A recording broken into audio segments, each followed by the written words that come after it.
My full name is Enugu Shiva Maruthi Reddy. I come from northern Telangana, and this was my second attempt in UPSC CSC 2022. I've got, I was fortunate to get the rank of 132, and consequently, I was allotted the Indian Police Service. Uh, and yeah, like I said, this was my second attempt. In my first attempt, I could not clear the prelims stage itself.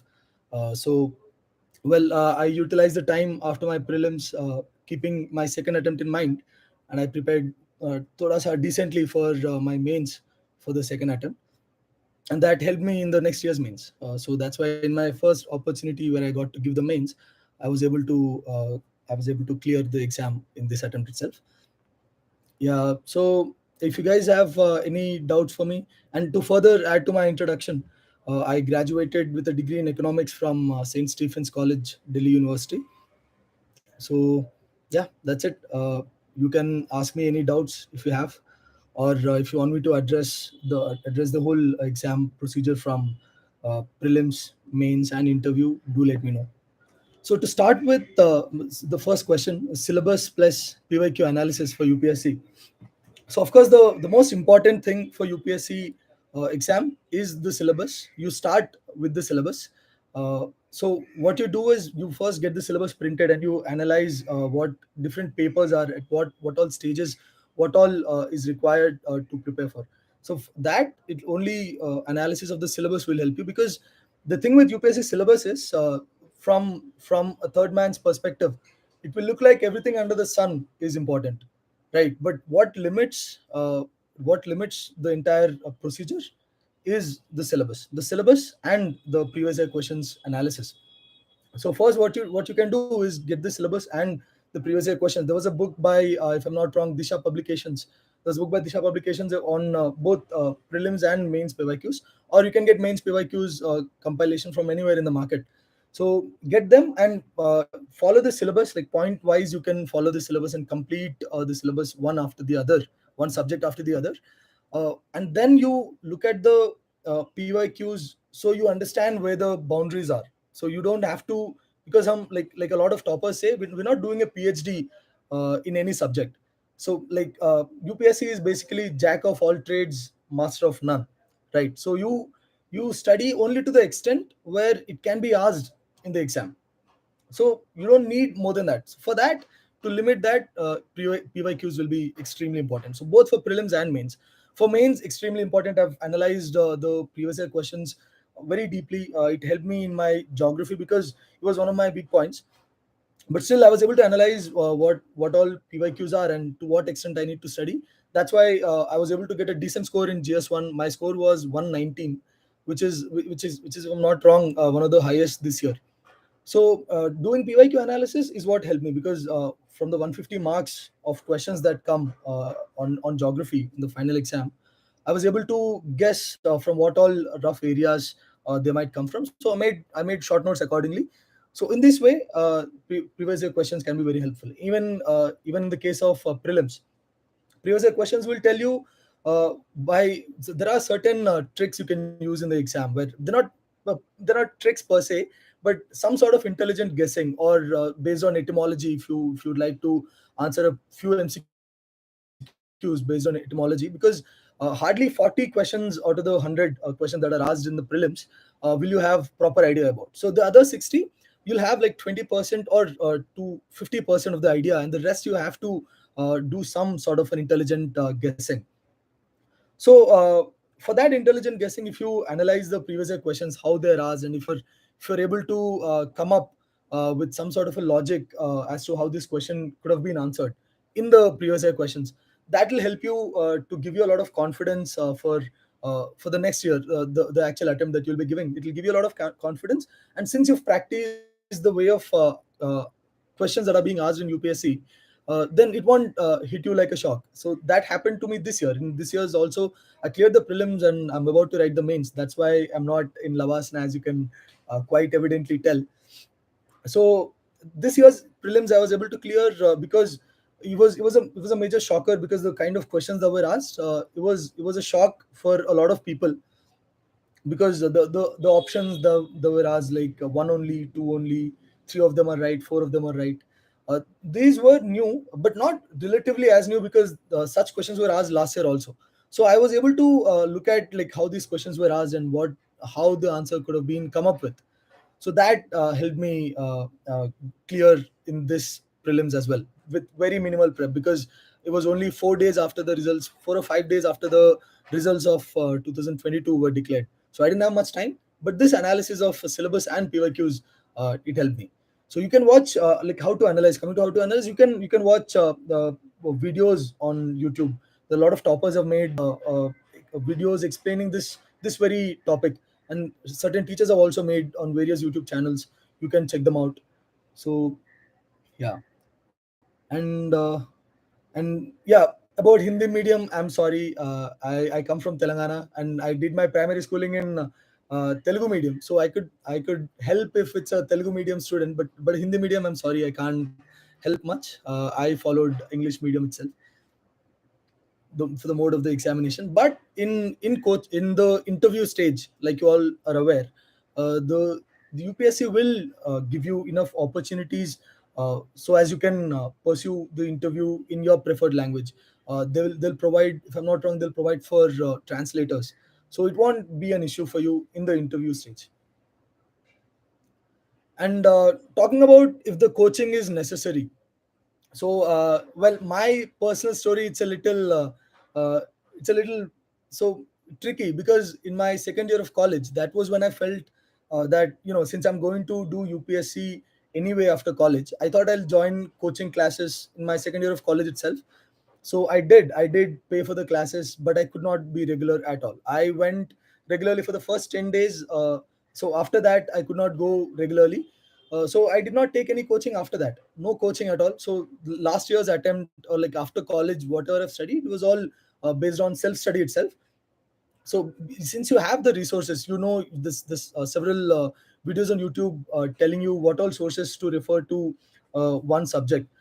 So you refer to the sources, complete one subject after the other, and choose one source. You don't need multiple sources. That's the confusion. So there's a lot of FOMO, fear of missing out, among the aspirants.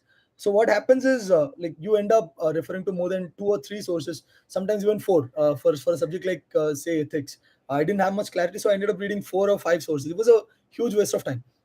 So read those sources, and if you're able to understand them, then you don't need any coaching. Even for my optional is political science and international relations. I didn't take any coaching. I took notes from the market, and I analyzed them, and I made short notes and further short notes from those notes itself. So I didn't require any coaching as such. So I don't suggest you take any coaching if you think you're capable of going through the whole syllabus all by yourself. Then try for a subject. So start with, let's say, Lakshmikant, and if you're able to understand it, then you don't need any coaching, because a lot of times what I've observed is, even like with a couple of my friends that went into coaching, what I've observed was, even their teachers, they were explaining, like, all their presentations were all from Lakshmikant itself. So, like, basically copy pasting the entire thing. So you might as well just read it from Lakshmikant and save yourself the effort and the money and the time.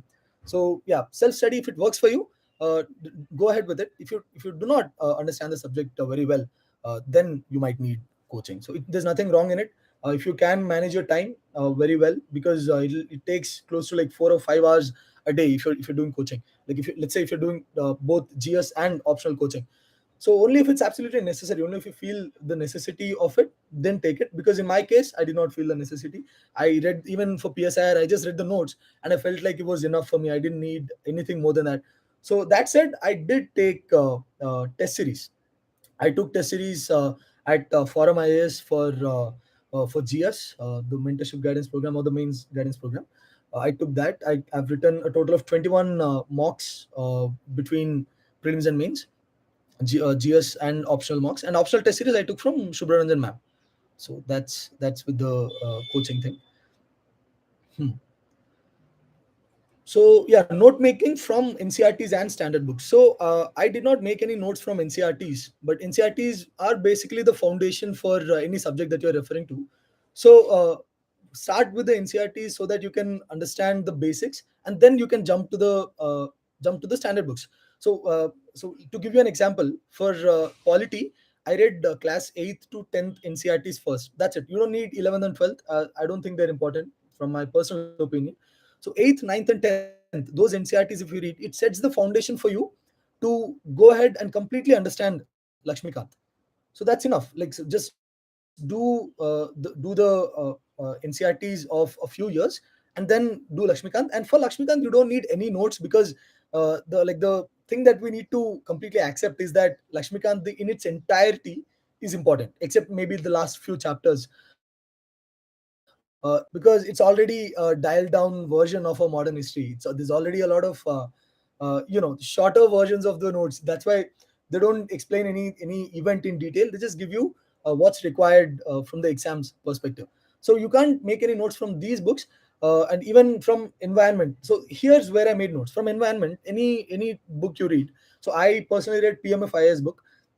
But even though I referred to the book, what I did was I made separate notes of in environment, separate notes of acts, the important acts, because most likely there's one question every year around this topic. So acts, so all the important legislations, and there's separate notes for the wildlife sanctuaries and national parks, separate notes for these two, and biosphere reserves, separate notes, and even noting them down on the map, and then revising them too. All that came in handy. So that's why you don't have to make notes for everything. This goes for geography also. You can't make that many notes for geography, because the NCRTs are your standard books. You don't need, there's no other standard book that you need. A lot of people refer to GC Leong. I would not advise you refer to GC Leong. It's just the 11th, 12th NCRTs. There are four NCRTs.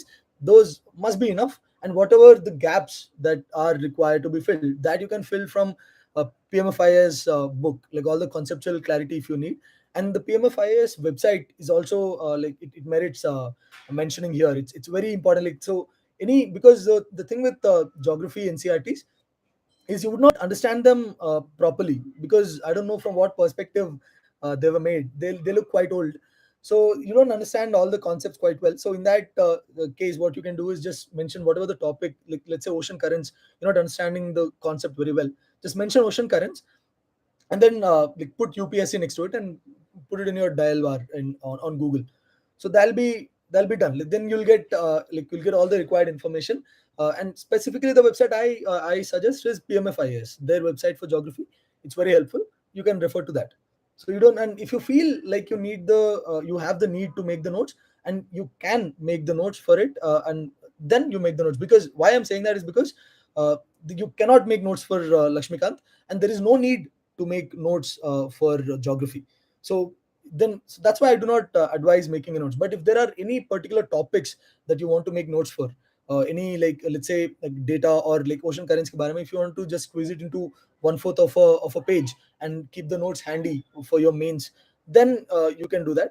So it's there's no hard and fast rule. It's completely up to you. It's based on, because it's very, the luxury of UPSC prep, is that it's extremely customizable.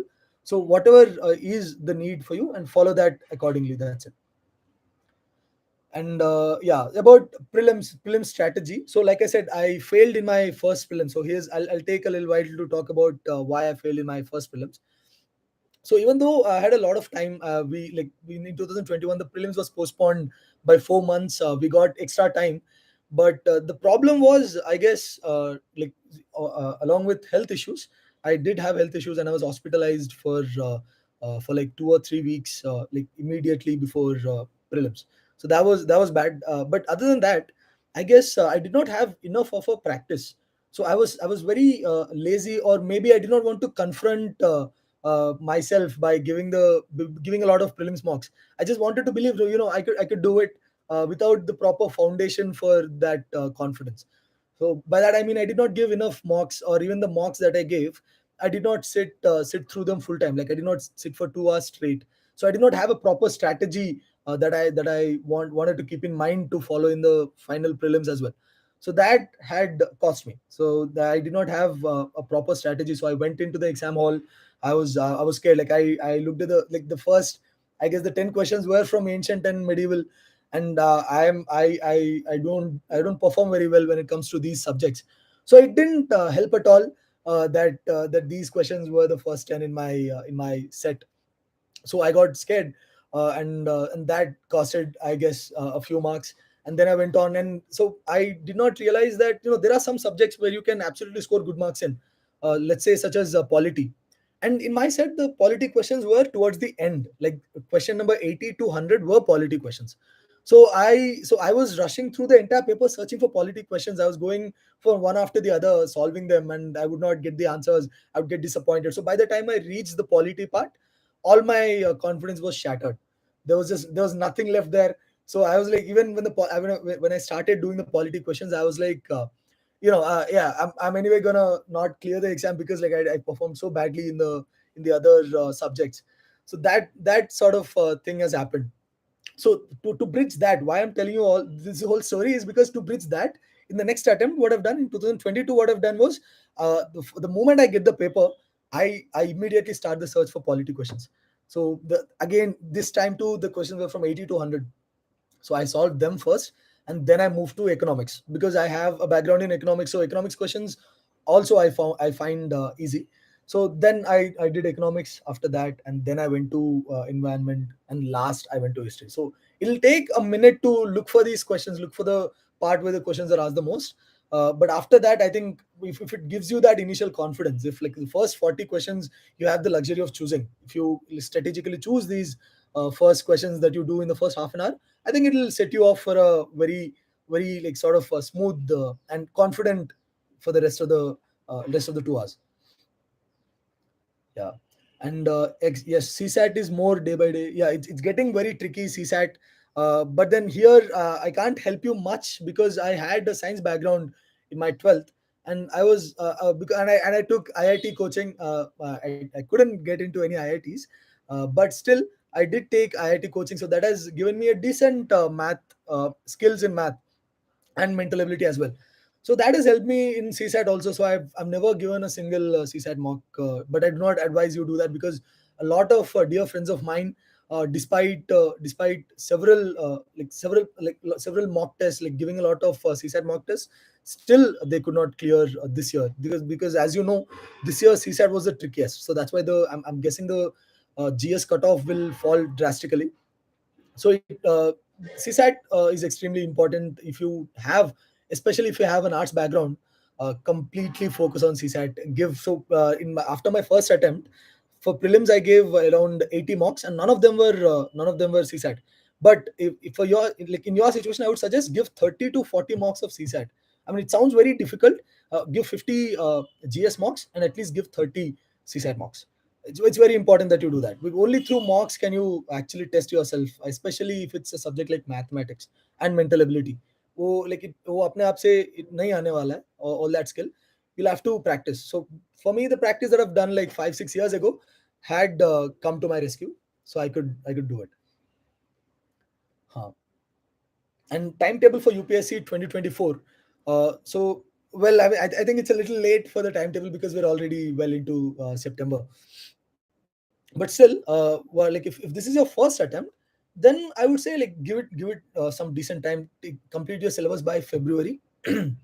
By February max. uh, After February, you should not be doing, like you should not be in the process of completing the syllabus. After February, the moment March kicks in, you have to start giving mocks. You have to start preparing like full throttle. So that's very important. So, but if this is your second attempt, let's say, then December is where you should hit the brakes on your like the normal preparation. From January, you have to give a solid 5 months or 6 months, uh, however much you can for prelims, because prelims is getting more and more tricky. Even though like a lot of people say, mains is what makes you clear the exam, not prelims. So you have to focus on prelims and focus on mains. Sorry, and do prelims prelims should be a secondary, but no, I completely disagree. Especially having faced failure at the preliminary stage in my first attempt, I completely understand the pain. So what I suggest is you give a lot of time for prelims, taki you don't feel anything has lagged in your preparation. Because if you only give like 2 months, let's say a lot of toppers suggest just giving 2 months, and they say it's easy for them. I don't know, it wasn't easy for me, at least my second attempt.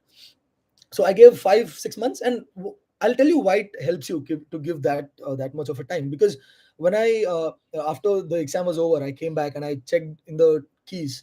I was getting 115 to 125 in almost all the keys I've checked, and my final score was 112, so 111.8 or something like that. So it helped me a lot, because if you're already getting 120s, 115 to 120s, you don't have to wait for the results. So if I'm remembering it correctly, the results came on 19th of June, if I'm not wrong, in 2022. But by the time it was like well 1 week before that, I already gave my first mock test for mains. So I started my preparation after 5 days of proper rest. I didn't do anything for 5 days after prelims. I need that as a person. I need a lot of rest. So I didn't do anything for 5 days. But after that, immediately I started preparing without.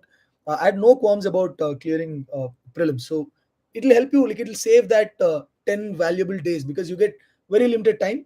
So between prelims and mains, so it helps a lot to save those 10 days. So make sure you score in 100, above 100 minimum. And same goes for CSAT. You should be able to score above 90, so you don't have any doubt whatsoever, and you can immediately kickstart your mains strategy, the whole thing.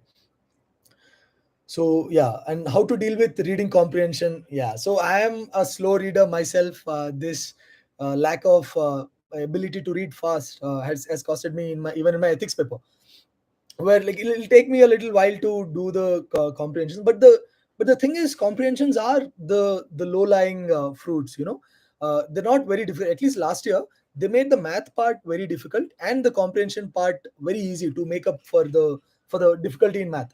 So give good time for the comprehensions, like. And when you're doing the comprehensions in CSAT, one thing you can easily tell, like when you like after you do the rough reading of the comprehension, and then when you go on to do the answer, there will be couple of options that you can easily eliminate. They're so drastic, they're so irrelevant to the question that's asked and the comprehension that's asked. You can directly just strike them off. So then the battle comes down to the two confusing parts. For that, then you'll have to read the whole passage again sometimes. So yeah, your first strategy, your first step should be to eliminate the two options that are so drastic that they can never be the answer. Two options you can easily eliminate. Then, so this is one tip that I can give you, to read the comprehension, then eliminate two options, then read the comprehension again if you have the time, or the important parts. Then you do the question. And ethics. So ethics, my score in GS4, although like I felt like I did very well in ethics. I was expecting upwards of 110, 115 in that range. My final score was 103. So I don't know what went wrong, but still, like, to advise you on the ethics part, uh, I've done 4 books. That's why earlier I was telling you the fear of missing out that I had. It has costed me a lot in ethics, because I did four different books, and I also took toppers copies of like some 10 people, and I started making notes from them. So it was very difficult for me to manage all these things. So what I suggest you do is just take one book. And from my experience, from reading four different books, I highly value this book by DK Balaji sir. If I'm not wrong, he's 2014 batch IS officer. His book is excellent. You don't need anything more than that. Make short notes from it, and that's it. And that's more than enough. Just whatever the questions come, try to answer according to what's given in this book. That's enough. That should be enough for you. And so what has changed in the way the ethics questions are being asked is that they're very application oriented. So like they deal mostly with about like how you would act in this situation, how to deal with certain dilemma. So the lot of applied ethics is being asked. So for that, so you have to think from that perspective. It's a lot of people mention a lot of theories. They mention Kant. So from a political science background, there's a lot of thinkers I can mention. But I believe the ethics paper, it's very general in nature. So you need to answer from administrative perspective, from a generalist perspective, because the people that are going to correct the paper, I'm very sure that they can't possibly be from political science, philosophy, or sociology background. So there'll be generalists. I'm not sure who corrects these papers, but still there'll be generalists. So you write from a generalist perspective, taki everyone can understand and give you decent marks. Because it can backfire if you go all out in the kind of theories you mentioned, in the kind of scholars you mentioned. It's gonna cost you if it's someone that is not able to comprehend. what you've written, what the keywords that you've written, it's going to cost you. So be careful about that. And current affairs. So yeah, so so this is very important. This is what I was. This is the most important thing that I can tell you. So for my mains preparation, what I've done was like I took current affairs classes by Dipin sir, Dipin Damodaran sir from Forum IAS. I've taken his classes in 2000 for 2021 attempt. So for my first attempt. So the classes are basically designed in a way where he sir gives you the topic and just discusses everything around that topic. Let's say food shortage. He gives you that topic and he discusses everything around that area. So if a question in the final exam comes about managing food grains in India, or the rise of food inflation, if a question comes, this handout will be more or less enough for you to answer the question. So like this, there's hundreds of handouts he has given. So that has helped me a lot. So that is one source that I refer to. But but I was talking to a couple of friends of mine who did not take these particular classes, and they relied on mains 365. As you guys are aware, mains 365 is a series of books that Vision IAS team releases before the mains. I have a friend who scored 460, 454, or in that range in GS 1, 2, 3, and 4. He relied heavily. This was his fifth attempt. All 4 years, from the past 4 years, he's been referring to mains 365 document, and he scored very well in the GS part. It's the essay and the optional part that has costed him. That's why it took him 5 attempts. But yeah, so he relied on that book. So it doesn't matter, you choose one source and just do that. So to tell you, to bring it to come back to the FOMO part again, like when I did the Dipinser's notes, a lot of people would come to me because no one else was doing it in my friend circle. At least they'll come to me and they'll tell me about like how they're doing this other document, main 65 document, and that's more important. More questions will come from that. करके. I did not. I did not budge. I did not even look at that book. I simply did my notes that I prepared from Dipinser's classes. So yeah, I did that for mains, because mains is where it's most important. Because for prelims, the current affairs is overrated. I genuinely believe for prelims, current affairs is overrated. But still, the monthly what's important is that you choose one source. So here for prelims, I chose Insights on IS, Insights India ka, the monthly magazines that they produce. Those I refer to because I felt that they were very simplistic and I could easily understand. I refer to them. So why I said current affairs is overrated for prelims is that it's not the issue that's in news that's important from the final exam perspective. It's more about the foundation, like the basic, like what, like if, let's say the governor CM tussle is in news. I mean, it's throughout India, it's happening. It's in news. So you don't need to know the name of the governor, what exactly is the nature of the tussle, what all bills did they reject. All these you don't require. You need to know what all are the provisions, what are the powers of the governor, what are the dedicated functions for the governor, and the differences between like the separation of power, and all these, the foundational aspects are important. So the static part is where the questions come from. Current affairs, perhaps it decides what static part is important. So for that you need to know what is in news, like what topic is in news, not what exactly is in news. So that's why I didn't. So this is another shocker, like I didn't do the newspapers properly. The When I started reading newspapers was when I was preparing for interview. For prelims and mains, I did not do the newspapers because of course for prelims I was relying on my one source, the Insights on India monthly magazines, because these are already faculty members that are making these notes for us. We don't need to waste our time in reading the newspaper again. Although it is important for you to know what all is in news, like what's happening in it. So I used to follow Twitter or these news apps, and Google News app and all these things, like, to know what all is in news, not specifically read the entire newspaper from page 1 to page 17 and 18. That's not required.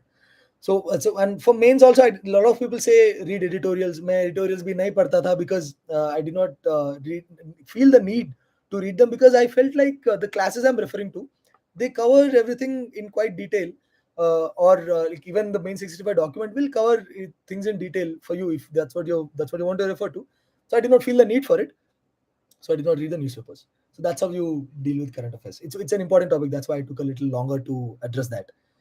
So time management between optional and GS. So this answer will vary depending on when is that time management you're doing. If let's say this is your first attempt, you optional is where you have the luxury to start it first. Like whatever optional it is, you can do the optional first and then jump to the GS subjects. You have that luxury. So start with the option. Like, or if you're someone that's taking time to decide on the optional, then complete a few GS topics and then complete optional well before December.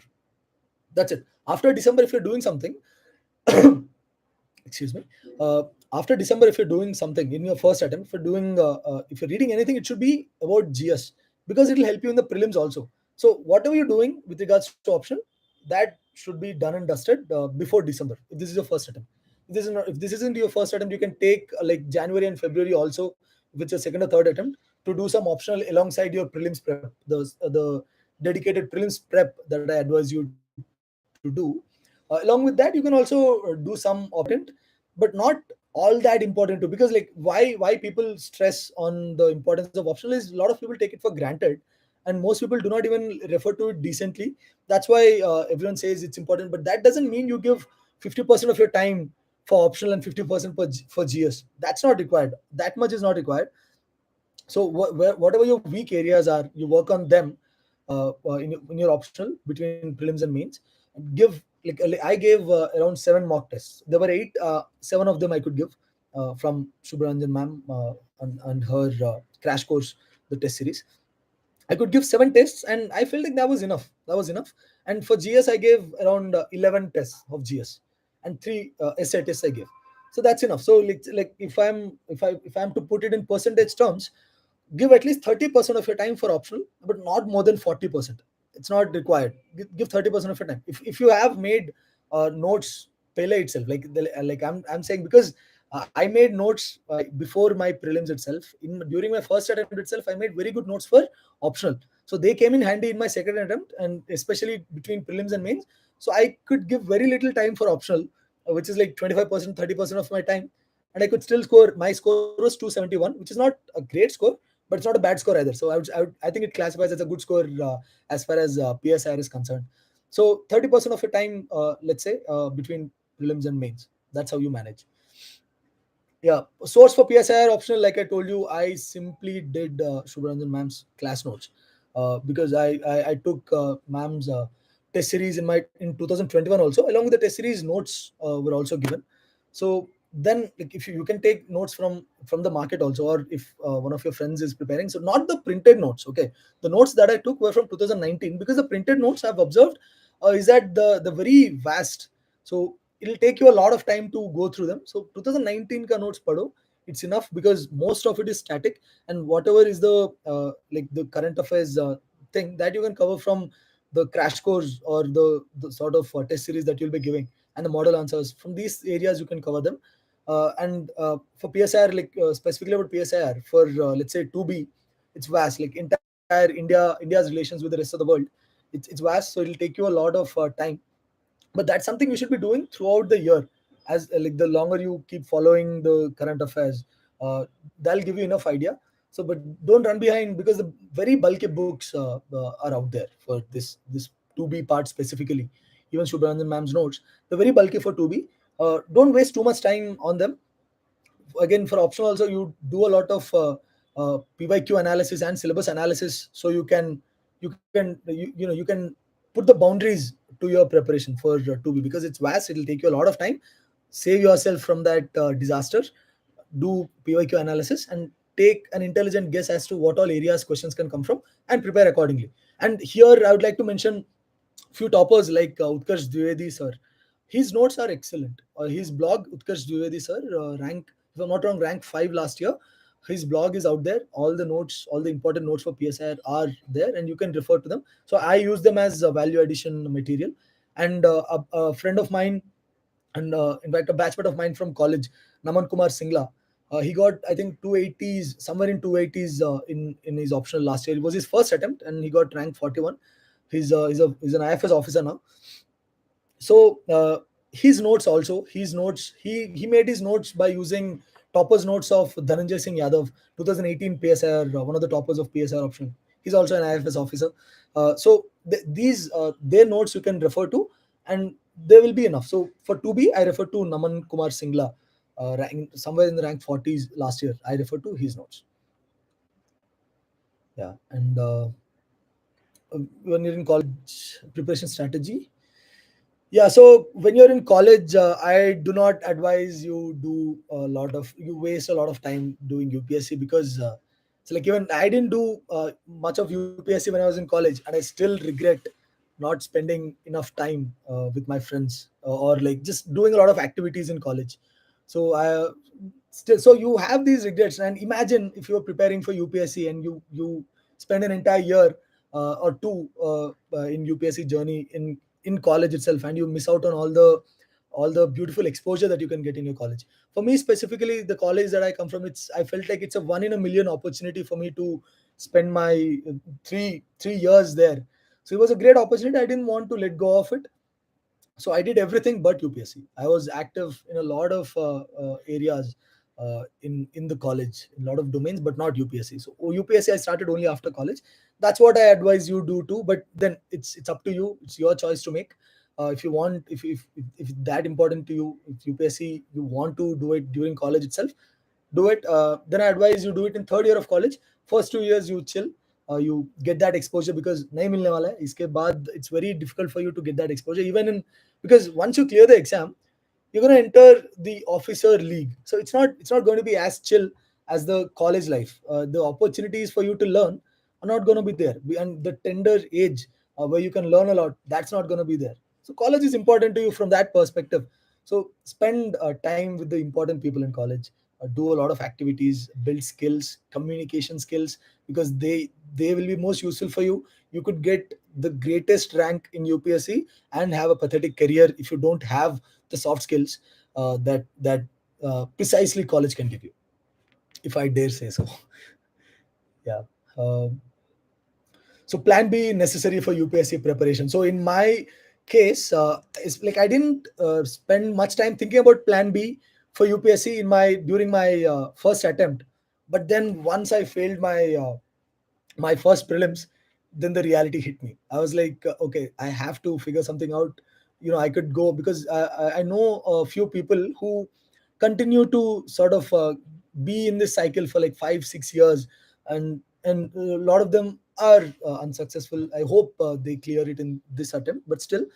So I did not think about plan B much. But after I failed the prelims part, that's when I realized, I need to be careful and have my plan B ready. So what I've done was I applied for a lot of I was also interested in doing law, so I applied for law entrances. But when the date to give those law entrances came, by the time I was so confident about my prelims, because like I said, I gave a lot of mock tests and gave 6 months of dedicated prelims prep.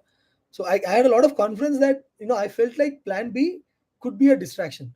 I could postpone this by a year. It's okay if I waste 3 years in the endeavor that is UPSC. It's okay to do so, because it's all worth it. Now that I'm on the other side, I'm telling you it's worth it, of course. So I did think of plan B, but I wanted to postpone that plan B for a year, taki I don't get distracted. I don't have any safe option. I just have to study now. We'll see if it works. If it doesn't work out in my second attempt, I thought, then I'll just do law and do UPSC simultaneously. I know a lot of people who do. Just give me a second. So who pursue their masters or even PhD, and they cracked UPSC alongside their PhD or masters or law. I know people like that also. I met them. So it doesn't matter. You can have a plan B. So, but give dedicated 1 or 2 years if you have the privilege to do so, because you might not have the financial privilege, or you don't have the time, or you don't have that much of a supportive environment at home to allow you to take that gap. If you don't have that, then of course, like work for a year or two and try to do UPSC simultaneously. And if it doesn't work out, then like take a risk and take a gap, then take a gap year and then prepare. That works. How to do multi-time revision of current affairs monthly magazine? I did not do any multiple revisions of current affairs magazines. I just read them once, and I don't know where I put them. Also, I don't know where they are. uh, because it's not required. You need to know what's in news, because it's the static part that's important, right? It's the static part that's important. Not in all subjects, of course. Let's say in science and technology, maybe current affairs, the topics themselves are probably important. But the like, science and technology, mein, how many marks can you score? It's more important that you score all questions right in let's say economics or polity and history. These areas you should be able to score all the questions, or like the maximum marks that you can. So you read them once, you know what's in news, that's enough. You go and revise your static books. That's more important. So I did not refer to the monthly magazines again and again. And minute topics like governance, security, and disaster management. Okay, so it doesn't like so multiple sources, of course, but choose one source.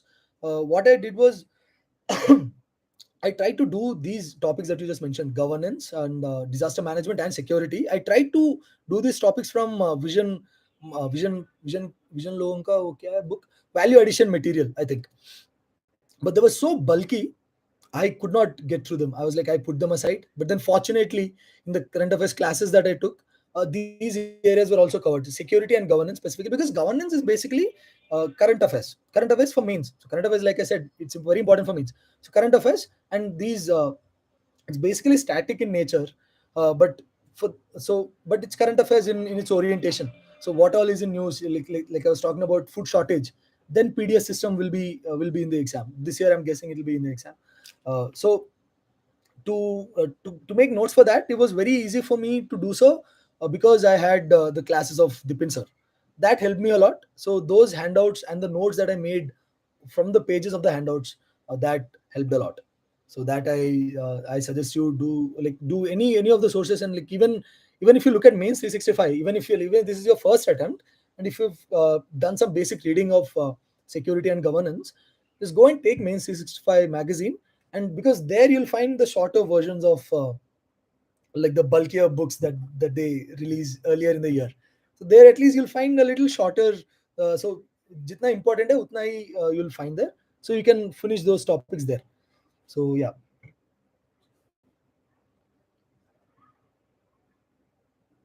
My first attempt is in 2004, and I gave my first film sectional test, and I got, yeah, sectional test, and you got only 54. Trust me. Okay, this will be kind of a shocker. I gave, you guys are aware of the Vision Abhyas exam, right? In 2022, I gave two or three Abhyas tests. I gave, my highest was 61, my lowest was 42. So I was scoring from 40 to 60 in Abhyas tests, like full length tests. So in sectionals, I remember scoring in 35, 40 during my first attempts sectional test that I gave. I used to score very bad. But that's the important part, right? It's important that you score very bad, if, right in the beginning itself, because it'll humble you and it will tell you how else to prepare, like how what all is left for you to sort of like bridge, so you can get higher score. And it doesn't have to be a linear thing where you like the graph just continues to go up. Like there were instances where I got like there's certain tests in during my second attempt mock test what I was giving.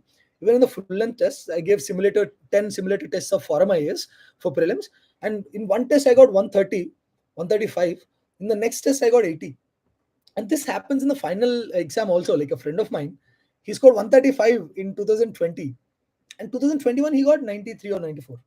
So it doesn't matter. So it's what matters is that you have conceptual clarity, you are aware of what all can be asked in the exam, and you prepare accordingly. That is more important. Okay, do not care about the marks. Trust me, do not care about the marks. And even the questions that these mock tests they ask, the very, I mean, the very irrelevant questions they ask. They have nothing to do with what UPSC can ask. So that's why, like, the first question that I addressed was about PYQ analysis. When you do PYQ analysis, you will realize there's a certain way and certain types of questions that UPSC asks. Of course, some will be outliers. Like last year, there were questions on sports. ठीक है, किसी को नहीं आने वाले वो questions. They're not the deciding factors. The static questions that were there, like the polity and economics, they were all static. They were all very easy questions in 2021. 21. So my first attempt. So like I'm telling you, so it doesn't matter if you're getting low score or high score. It's important that you are getting the concepts right. And if you like all the basic questions, if you're putting them wrong, then that's on you. You need to work on that. So what I observed was like in my first attempt, I made four silly mistakes in the final exam. and I missed the final cutoff by like more than 10 marks. I got 76 or something. The final cutoff was, I guess, 87. So four silly mistakes I made, four or five silly mistakes I made, and even that used to happen in the mocks also. Mocks, at least two or three silly mistakes I used to make. But now that's on you. If you're getting low score because of the silly mistakes, the questions that you very well know the answers to, but still if you're putting them wrong, then that's on you. Like that, these are the things that you can work on. So if you can work on these things, do that, but don't worry about the score. Then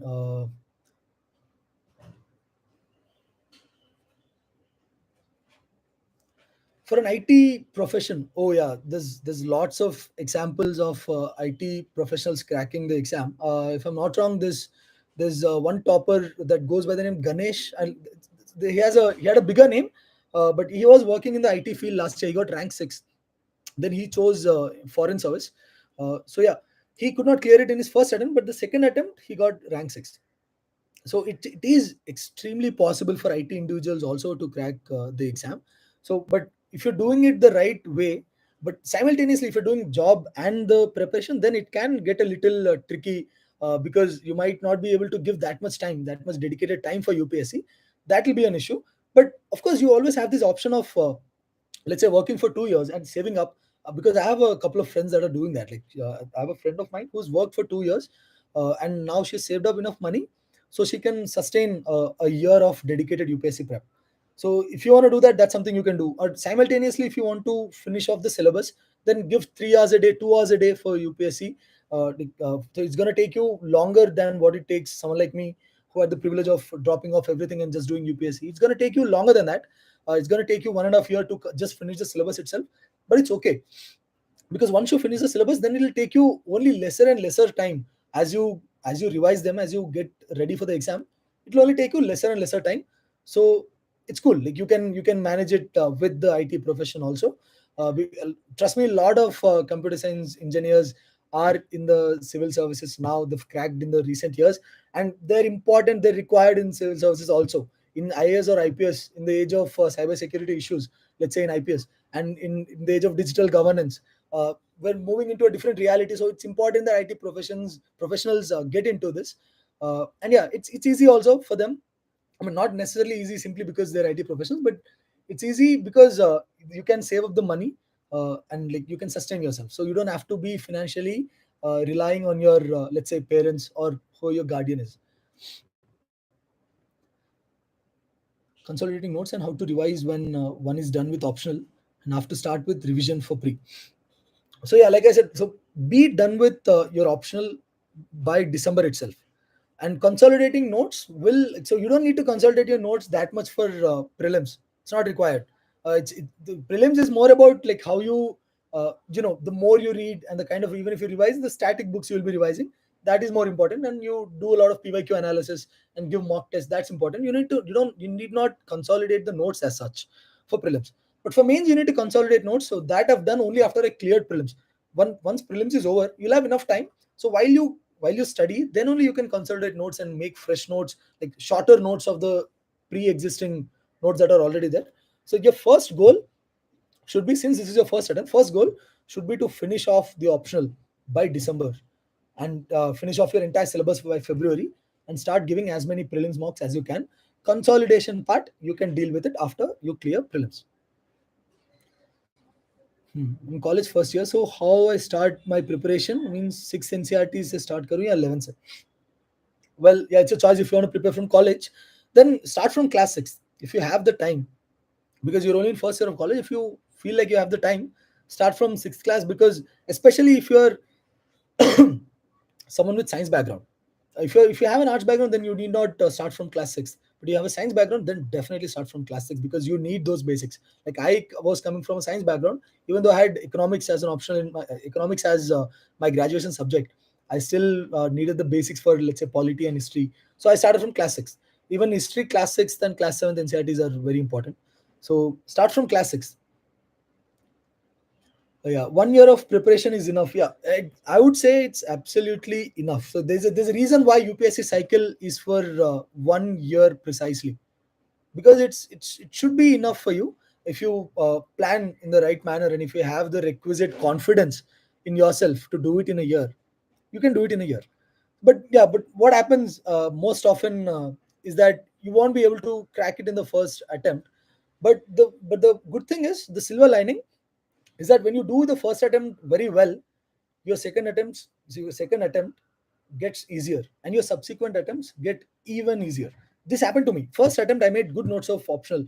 I was attending the Dipin sir's classes for 2021. I did not attend 2022 classes. I did not attend. Completely using those notes, I was able to crack it in this year.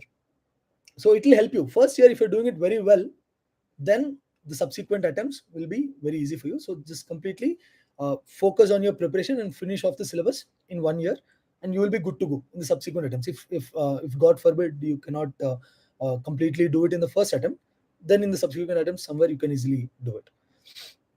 Which current affairs classes are the best? So I did the Dipin Sir's classes, and I highly advise anyone that wants to take current affairs classes.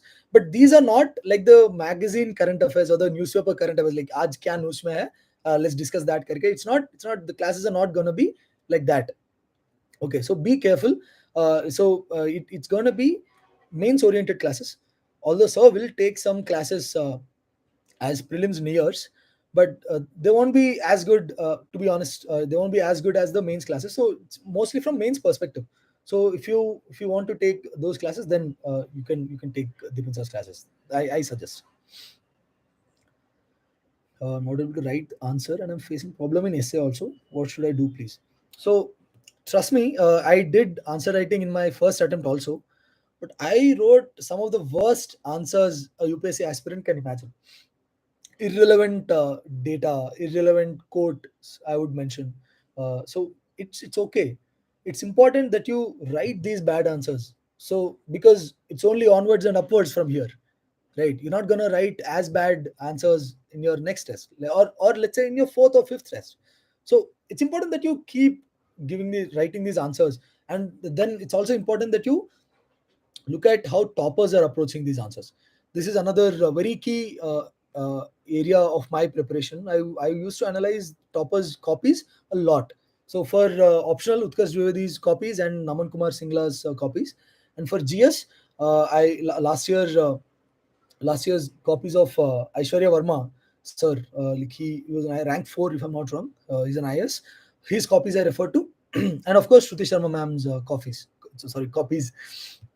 Those I refer to. So I highly advise you do the same too, because if you don't have an ideal answer in mind, you'll write whatever comes to you. So you need to know what is the basic structure for an answer that is required, what all are the requisites and what all are unnecessary. You need to know these things too, so that you can get from toppers copies.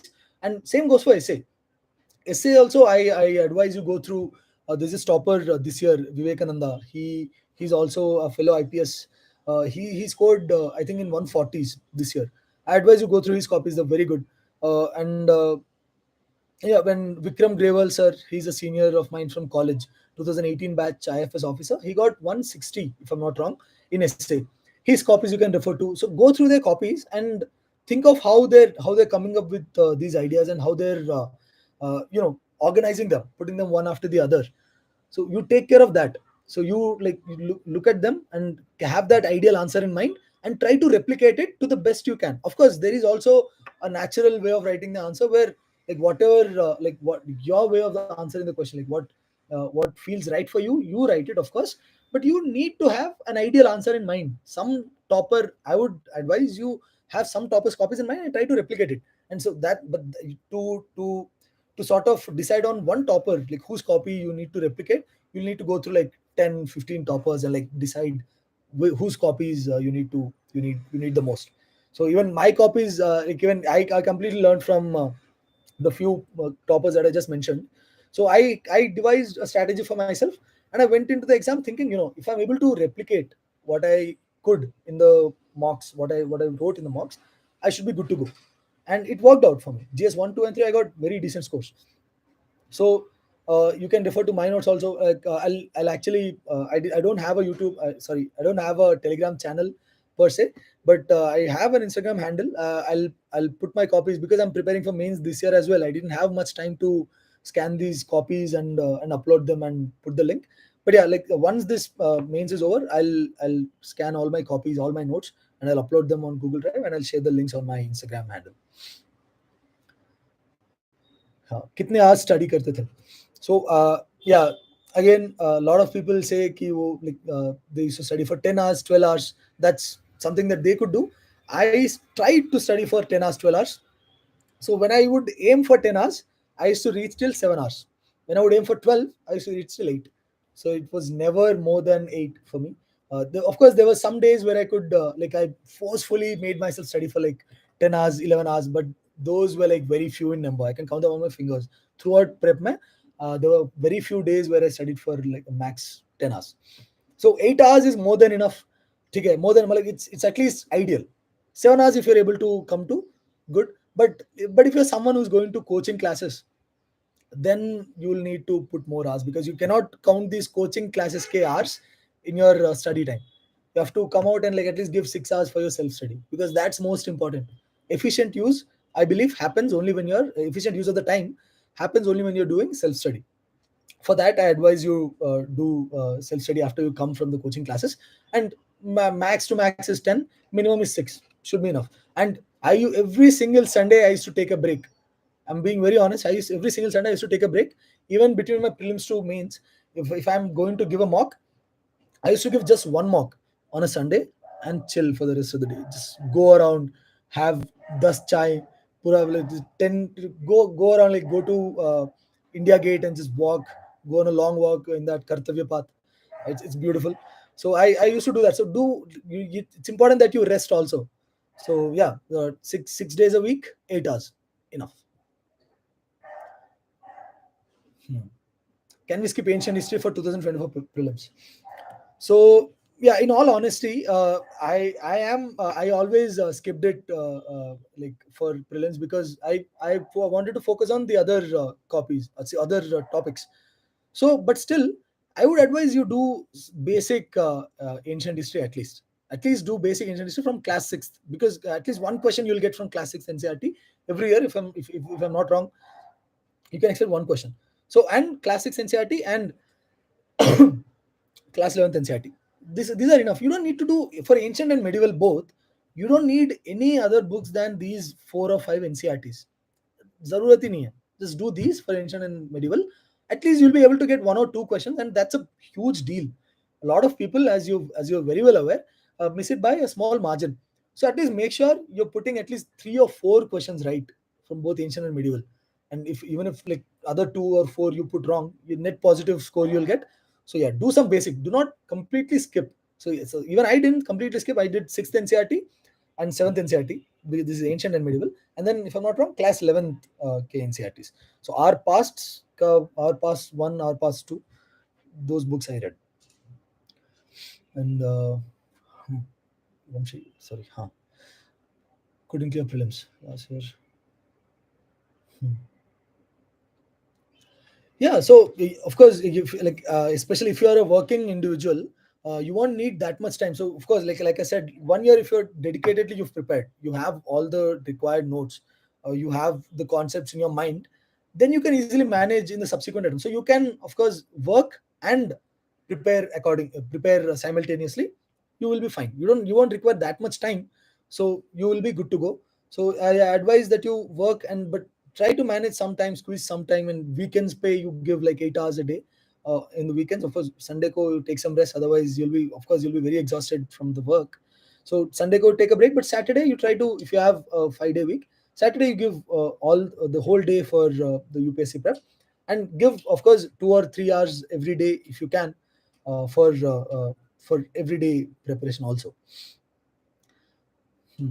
State services, yeah. Huh. So yeah, relying on state services, it's a very tricky thing. Okay, so there are some states where the state services exams are extremely regular. They happen every year. They like clockwork. It works.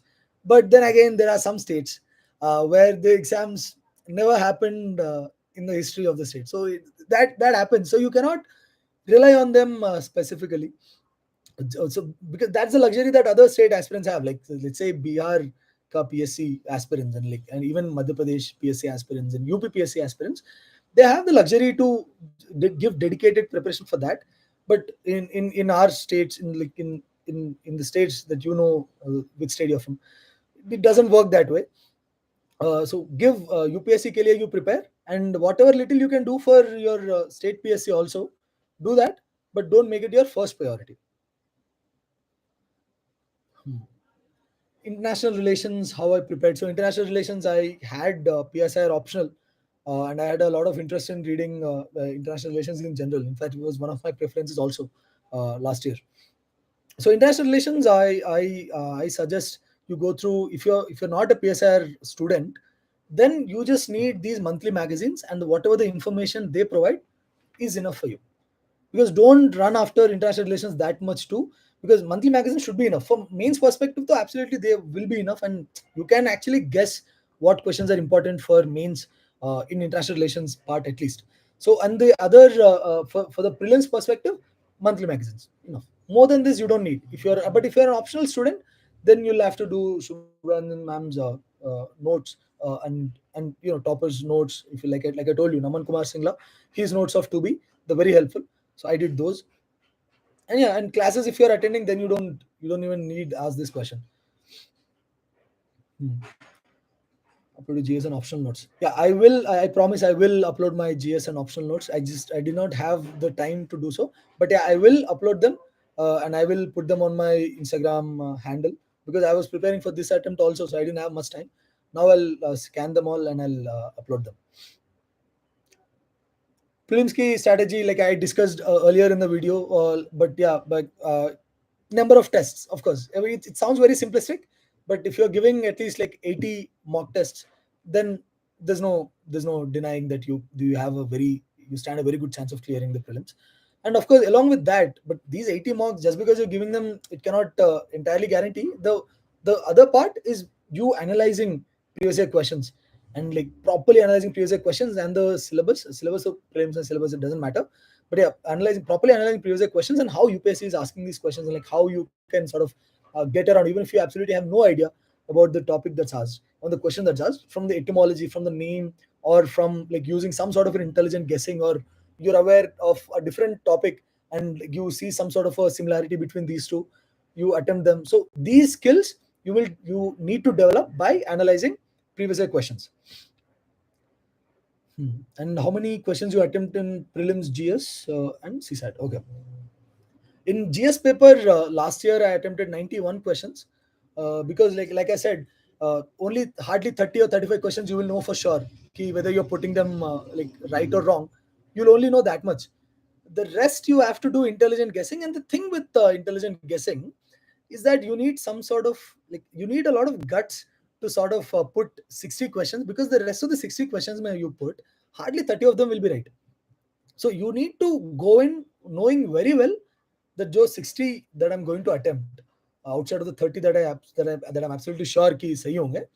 So the baki 60 that you attempt, uh, half of them will be wrong, but that's okay. That's okay. Net 60 will be right, and you will be on the other side of the line. You will be good to go.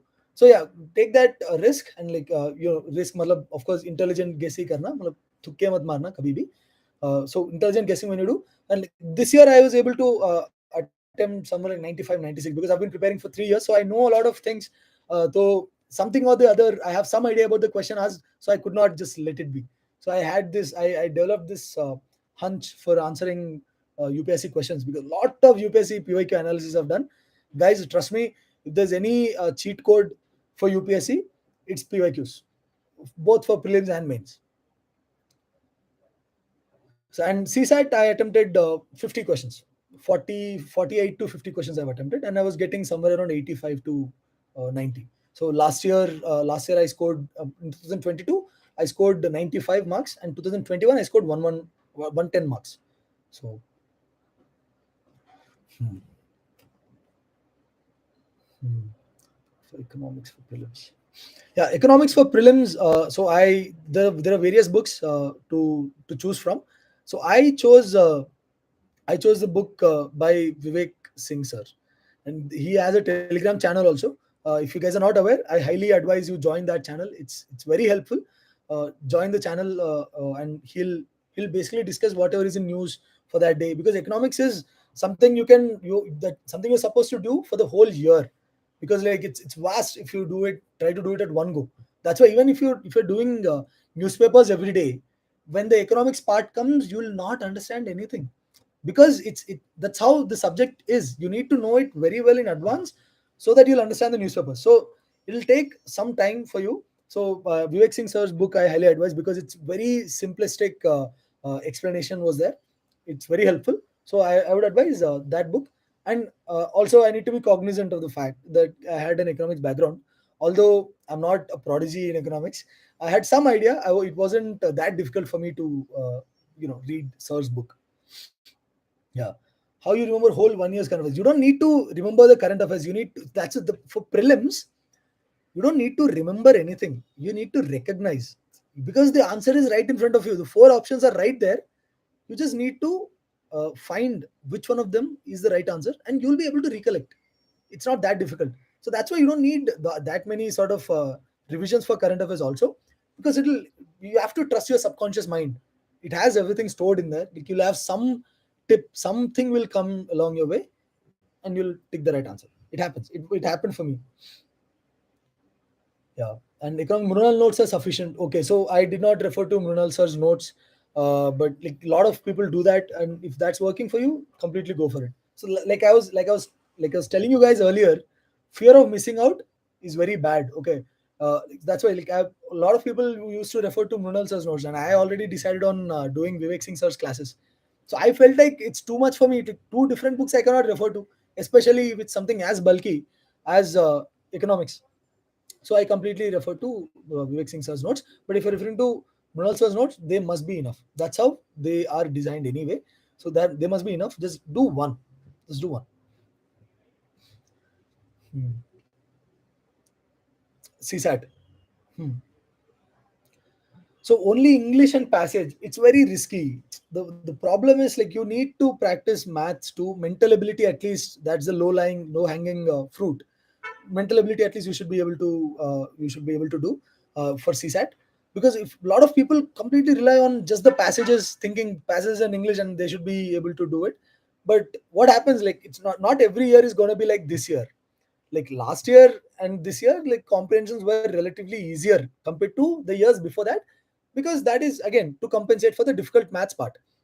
But that's not gonna happen next year probably, because they might make the comprehension part difficult and the math and the mental ability part relatively easier. So do not risk yourself like that. Do maths properly. Just English will not help. So yeah, but like, yeah, like you mentioned here, you missed by very small margins. It's very minimal effort you require. So yeah, very minimal effort you require. So just do maths and you should be good to go. Hmm. Why IAS? Why not IPS? Okay, the genuine question. All right, I completely understand, because, yeah, like for me, even I entered the UPSC preparation keeping IPS in mind, because I wanted to become an IPS officer. And fortunately, I've become one now. But throughout the course of my UPSC prep, I've realized it's not all civil services have something unique that they can give to the public. Some unique role in nation building. Something you can definitely contribute from any service. So that's why in IAS, a lot of people, why they choose is perhaps it's to do with how it has a lot of domains. Like, you have multiple sort of areas that you can work in, because of course, as a district collector, uh, literally every department is under you, even law and order.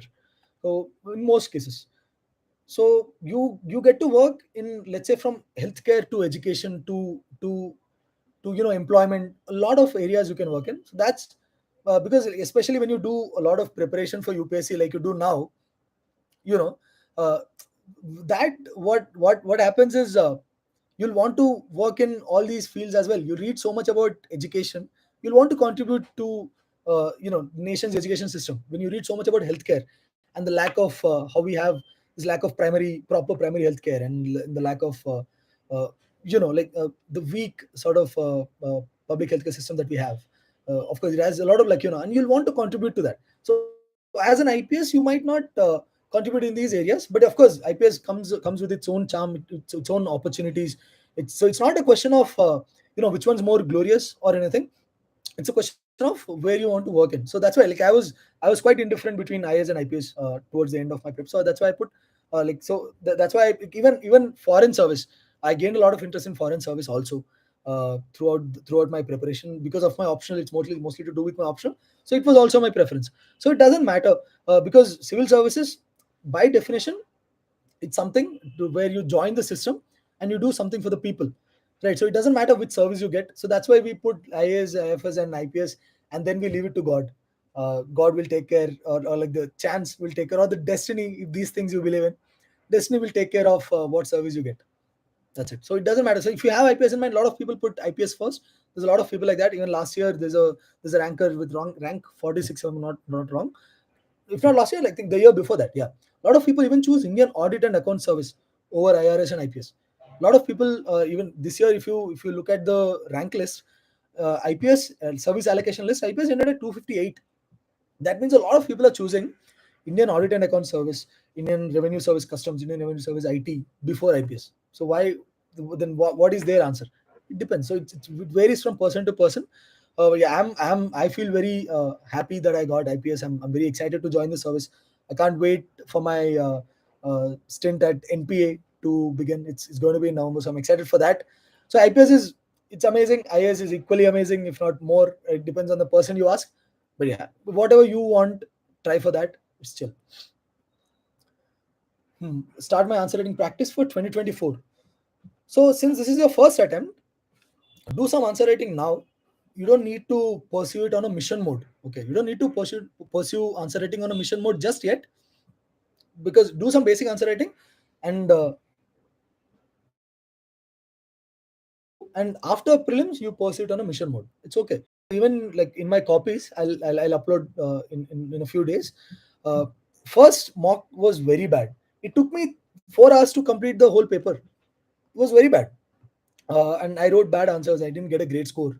But like since I gave 11 GS tests, one after the other, I could see some sort of an improvement.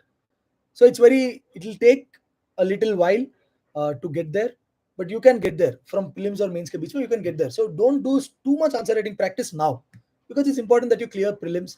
Answer writing is not going to help you much with regards to clearing prelims. Yeah. So, how did you deal with 2023 prelims? So, honestly, I didn't do any preparation for 2023 prelims. It was completely based off of my preparation for 2022.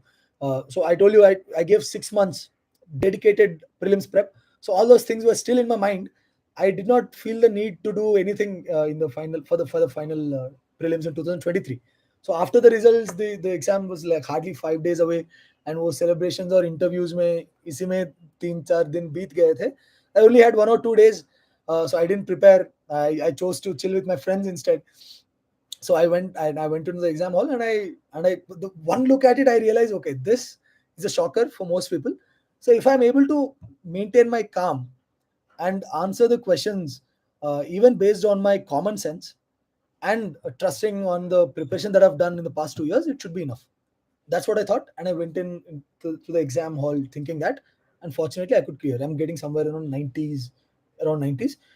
So yeah, I don't know what my final score is, but that's how it helped me. And CSAT also, like it was, even one look at CSAT paper, I realized, okay, this is even more difficult than GS, because the math questions weren't so easy. So still, even there, I thought, okay, so this is gonna be a shocker to most people. CSAT specifically is gonna be a huge shocker to most people. Even here, I'm gonna maintain my calm. I'll give my best, and we'll see what follows. So that's what I thought. Maintain your calm and try to answer with common sense and PYQ analysis. That should be enough. Hmm. Uh, all right, guys, let's do this session for another 5 minutes, because clearly we've overstretched. Five more minutes and we'll be done. Okay. Sir, my all options also PSR. Facing problem with paper two. Any tips for me? Paper two, of course, it's difficult, especially to be part. A lot of people find difficulty in, but there, like I told you, you can do notes of Naman Kumar Singla. His blog is out there on the internet. His notes are excellent, top notch. And along with that, I used to also, have a lot of interest in reading international relations articles. on global websites, and so that also probably helped me to some extent. And 2A, as far as 2A is concerned, just Subharanjan ma'am's notes are enough. So yeah, paper 2 is going to take you a lot of time to be comfortable in. So do not lose hope just yet. How much time would it be right to give GS an option for 2024? Well, for 2024 attempt, optional, I think 2 months, 2.5 months if you do optional for entire 2024 1 year prep, that's enough. And for GS, well, the rest of the time is all for GS only, so doesn't matter. Hmm. I'm facing problem making geography notes for means. Please guide me in the right way. Okay. So yeah, again here, if you look at the previous year questions and you analyze the syllabus properly for geography, you'll understand that certain topics are more important. So like I made geography notes, which I'll upload. I made like very crisp short notes for geography. I'll upload, but still so these like you need to know the concepts right first. Then you make the short notes, taki you don't forget these sort of keywords to mention in the final exam. So other than that, because geography is one thing where if you have the concepts right, no, you won't even need the notes. So focus on that, right? So if you have the geography notes properly, geography concepts properly, you don't need that many notes. Hmm. Hmm.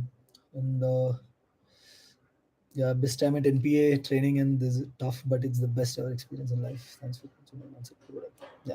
Thank you. Thanks. Yeah, I can't wait to go to the NPA, and I hear so many great things about it. So yeah, can't wait. Please elaborate what you help most clear to 2026. Point wise answers in priority basis. Okay, 2022. Okay, 2023 ka prelims. What helped me?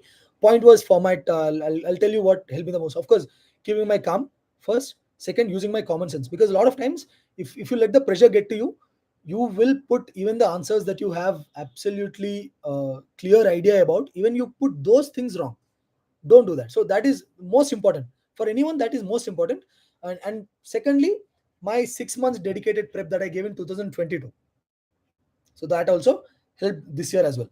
And thirdly, her question mein you will find one very silly option.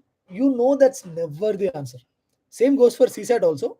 But even in GS, you will find these questions like the absolute. There's no way that this is the answer. They're so extreme statements you'll find. So extreme, not completely nahi hoga ye answer to. So you eliminate that answer first.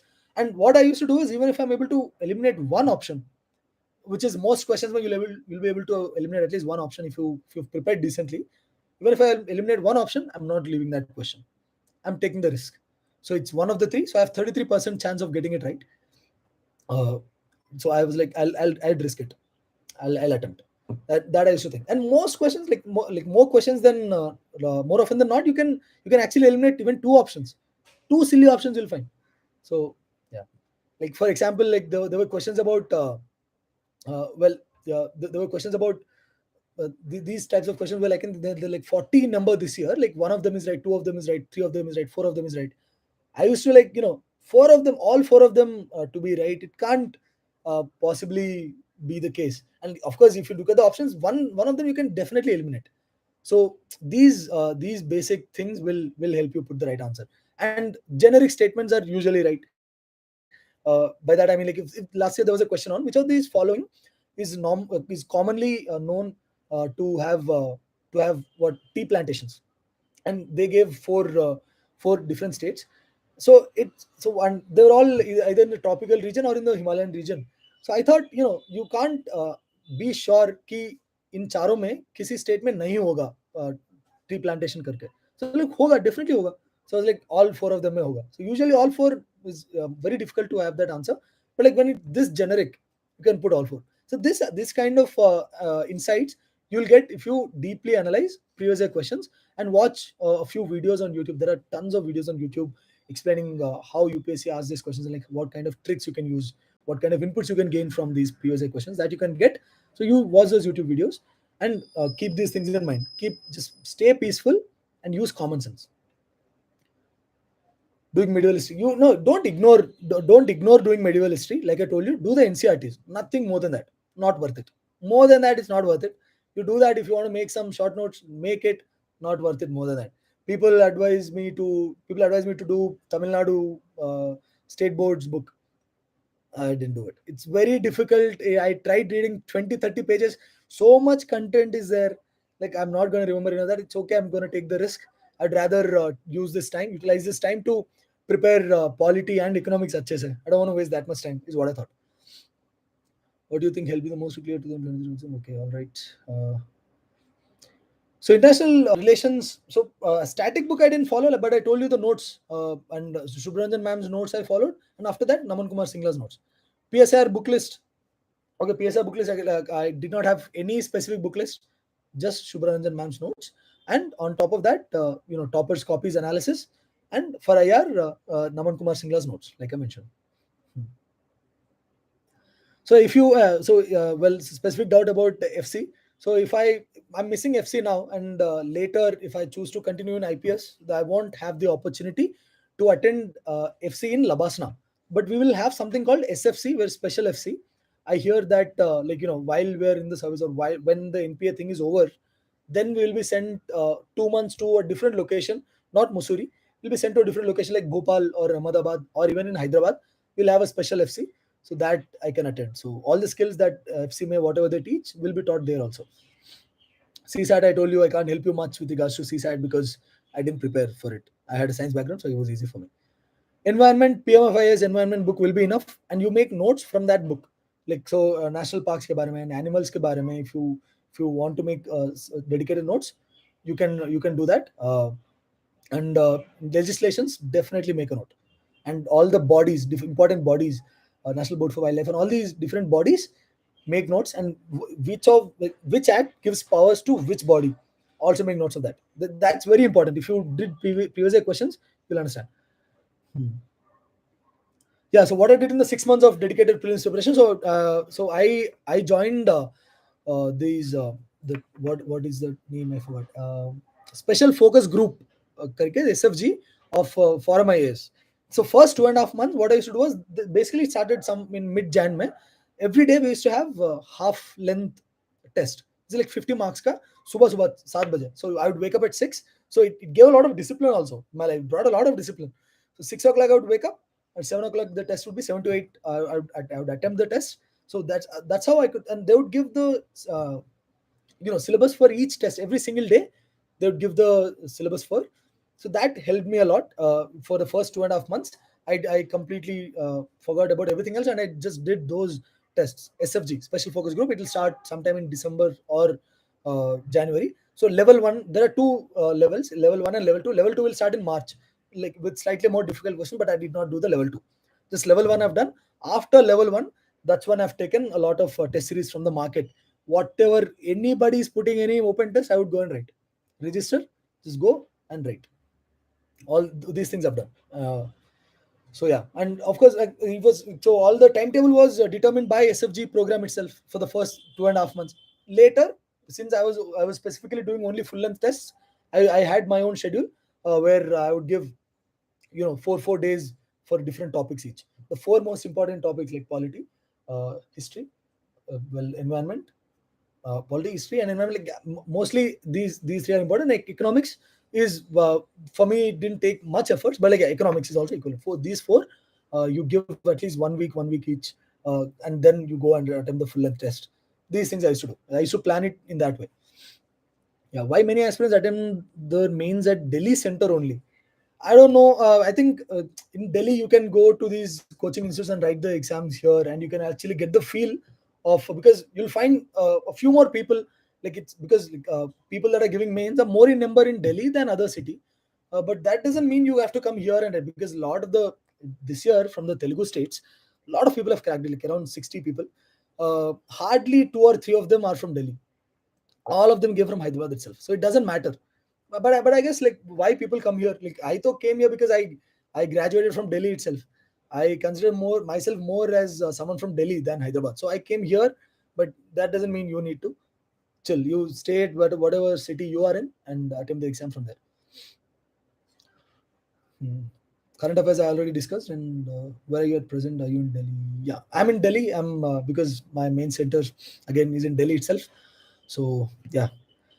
Well, thanks, guys. Thanks a lot for this opportunity, UPSC time. Thanks a lot. I hope I've answered all your queries. If not, do text me on Instagram. I'm not able to reply to all the DMs now because I have my mains coming. But once it's all over, I'll update everything, and all the links for my notes, for my copies, everything I'll share on my channel. So yeah, thank you, thanks, guys. Thank you. Best of luck for means. Thank you. Thank you. Best of luck for your journey too.